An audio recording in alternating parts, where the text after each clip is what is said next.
Hi friends, welcome back our channel. ஒரு மகிழ்ச்சி செய்தி. அதாவது பார்த்திங்கன்னா, நம்ம ஆல்ரெடி காணொலி பண்ணியிருந்தோம். வருகிற 19/7/2024 முதல் மைசூர் மயிலாடுதுறை விரைவு ரயிலானது கடலூர் போர்ட் வரை நீட்டிக்கப்பட இருக்கிறது.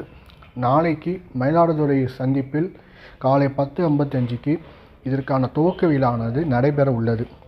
இப்போ நீங்கள் கேட்குற கேள்வி என்னென்னா, இந்த ரேக்கை வச்சு நம்ம திருச்சிக்கு பயன்படுத்திகிட்டு இருந்தாங்க. அதுக்கு என்னன்னு கேட்டிங்கன்னா, அது என்னென்னு பார்த்தீங்கன்னா, வருகிற 20/7/2024 முதல் மயிலாடுதுறையிலிருந்து திருச்சிராப்பள்ளிக்கு தனி விரைவு ரயில், தினசரி விரைவு ரயிலாக இயக்கப்பட போகிறது.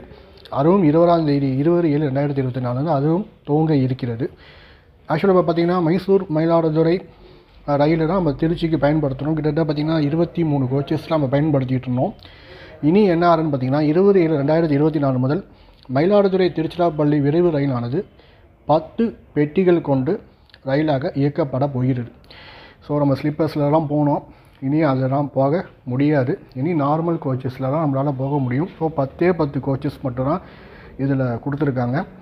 ஸோ இந்த ரயிலை வருகிற 20/7/2024 மயிலாடுதுறையிலிருந்து தினசரி ரயிலாக துவங்க வர இருக்கிற என்ற மகிழ்ச்சி செய்தியை உங்களிடம் பகிர்ந்து கொள்கிறேன். இந்த காணொலியை கொடுத்துருக்கேன், மறக்காமல் பார்த்துக்கோங்க. இந்த காணொலி பிடிச்சிருந்தா மறக்காமல் சப்ஸ்கிரைப் பண்ணுங்கள், லைக் பண்ணுங்கள். உங்களை அடுத்த ஒரு காணொலியை சந்திக்கிறேன். நன்றி, வணக்கம்.